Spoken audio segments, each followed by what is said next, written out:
Sri Maharaja Kertajaya atau Kertajaya, disebut juga Dandang Gendis, meninggal tahun 1222, adalah raja terakhir Panjalu yang memerintah sekitar tahun 1194 sampai tahun 1222. Nama Kertajaya terdapat dalam Kitab Nagara Kretagama tahun 1365, karya Empu Prapanca yang dibuat pada masa Majapahit ratusan tahun setelah zaman Panjalu.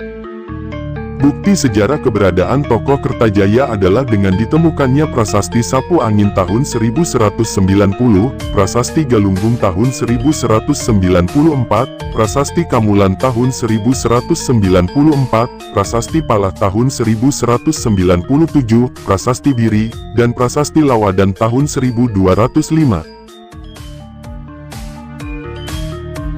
Dari prasasti-prasasti tersebut, dapat diketahui nama gelar Abhiseka Kertajaya adalah Paduka Sri Maharaja, Sri Sarweswara, Triwikramawatara Anindita, Srenggalancana, Dikjaya Utunggadewa.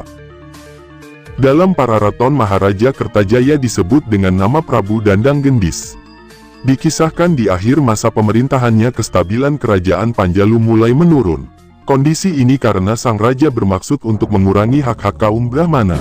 Sang Prabu menyatakan ingin disembah selayaknya dewa. Permintaan Prabu Dandang Gendis ini tentunya mendapatkan perlawanan dari para pendeta maupun kaum Brahmana Hindu dan Buddha. Meskipun Prabu Dandang Gendis unjuk kesaktian dengan duduk bersila di atas sebatang tombak tajam yang berdiri, beberapa orang yang tak mau mengakui kedewaan Kertajaya terpaksa harus disiksa dengan kejam hingga akhirnya mati. Sementara bagi yang mengakui kedewaannya akan dibebaskan dari segala hukuman dan diberikan kedudukan terhormat. Kaum Brahmana dan para pendeta yang ketakutan, mereka memilih melarikan diri dari ibu kota Daha, dan oleh karena kelaliman serta perilakunya tersebut, membuat Kertajaya terus mendapat penolakan dari para kaum Brahmana. Para kaum Brahmana memilih meninggalkan ibu kota kerajaan Panjalu. Mereka menyingkir sambil terus menceritakan kesesatan Maharaja Kertajaya kepada seluruh rakyat kerajaan yang ditemuinya. Kaum Brahmana dan para pendeta meminta perlindungan dari wilayah Tumapel atau Malang yang saat itu di bawah kepemimpinan Ken Arok. Mereka memilih berlindung kepada Ken Arok, bawahan Dandang Gendis yang menjadi Aku saat ini jabatan setingkat camat di wilayah Tumapel. Atas dukungan para Brahmana, Ken Arok lalu mengangkat dirinya menjadi raja dan menyatakan wilayah Tumapel sebagai kerajaan merdeka, lepas dari Panjalu. Mengetahui hal ini, Kertajaya lalu mempersiapkan pasukan untuk menyerang Tumapel. Dandang Gendis sama sekali tidak takut, ia mengaku hanya bisa dikalahkan oleh Siwa. Mendengar hal itu, Ken Arok pun memakai gelar Batara Guru, nama lain Siwa, dan bergerak memimpin pasukan untuk menyerang Panjalu. Ken Arok dengan dukungan kaum Brahmana melakukan serangan ke kerajaan Panjalu. Kedua pasukan itu telah bertemu di dekat desa Ganter, wilayah timur Kadiri.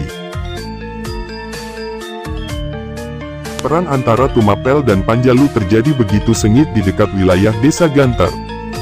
Para panglima perang Panjalu yaitu Mahisa Walungan adik Dandang Gendis dan Gubar Baleman, mati di tangan Ken Arok. Dandang Gendis sendiri melarikan diri dan bersembunyi naik menuju Kahyangan. Nagara Kretagama juga mengisahkan secara singkat berita kekalahan Kertajaya tersebut. Disebutkan bahwa Kertajaya melarikan diri dan bersembunyi dalam Dewalaya atau alam tempat dewa. Kedua naskah tersebut memberitakan tempat pelarian Kertajaya adalah alam Dewata. Kemungkinan yang dimaksud adalah Kertajaya bersembunyi di dalam sebuah candi pemujaan, atau Kertajaya tewas dan pergi ke alam dewa. Sejak tahun 1222 Panjalu menjadi daerah bawahan Tumapel. Menurut Nagara Kretagama, putra Kertajaya yang bernama Jayasaba diangkat Ken Arok sebagai wakil Bupati Kadiri. Tahun 1258 Jayasaba digantikan putranya, yang bernama Sastrajaya. Kemudian tahun 1271 Sastrajaya digantikan putranya yang bernama Jayakatwang yang menjadi Bupati Gelang-Gelang. Pada tahun 1292 Jayakatwang memberontak dan mengakhiri riwayat Tumapel. Menurut keterangan yang didapat di dalam Prasasti Mula Malurung 1255 menyebutkan kalau penguasa Kadiri setelah Kertajaya adalah Batara Parameswara putra Batara Siwa alias Ken Arok. Sementara Jayakatwang menurut Prasasti Penanggungan adalah Bupati Gelang-Gelang, yang kemudian menjadi Raja Kadiri setelah menghancurkan Tumapel tahun 1292.